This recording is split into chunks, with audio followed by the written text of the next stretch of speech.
Good afternoon, ladies and gentlemen. My name is Matt Leshper with 1836 Property Management, as always in beautiful Austin, Texas.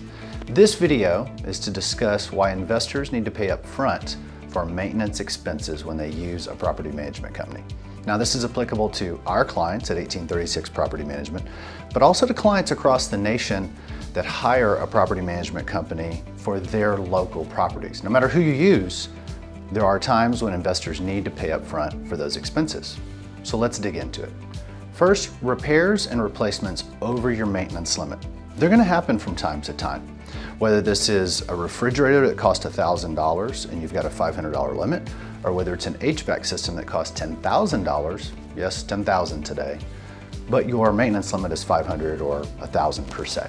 Now, we do the best that we can to find vendors that will do net 30 billing. So in other words, we can order the work and then pay for it when it comes in. Some vendors won't do that.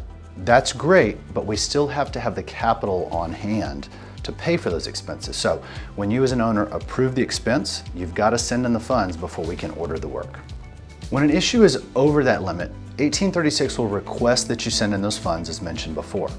The reason is that we need time to be able to process the money, order the work, and ensure that those funds are in hand. Yes, believe it or not, we have had investors who said, go ahead, get that fixed, and then refuse to pay for the work. It creates a nightmare and a liability.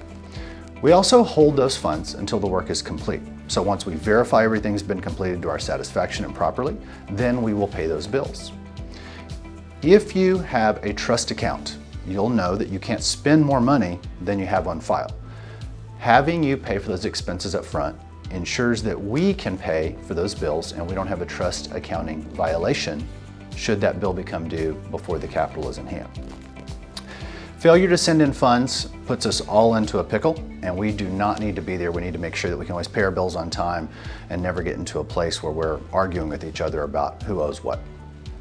We also cannot take funds out of a future month's rent to pay those bills. Why is that? I mean, rent's due on the 1st, it's already the 20th. Can't you just wait to pay them? We could, but tenants don't always pay. So we have to make sure that we're always good on our bills to our vendors and always do what we say. So we've got to have those funds on hand. If for some reason you cannot send money up front, there is an option to contact that vendor directly. Some vendors, like HVAC companies, may have payment plans that you can work out with them. You're happy to discuss that with them, but as always, you need to keep funds on file because maintenance is going to happen. It's not a matter of if, but when. Lastly, as a rule of thumb, you'll want to put away at least 10% of the money that we send to you. That's at a bare minimum.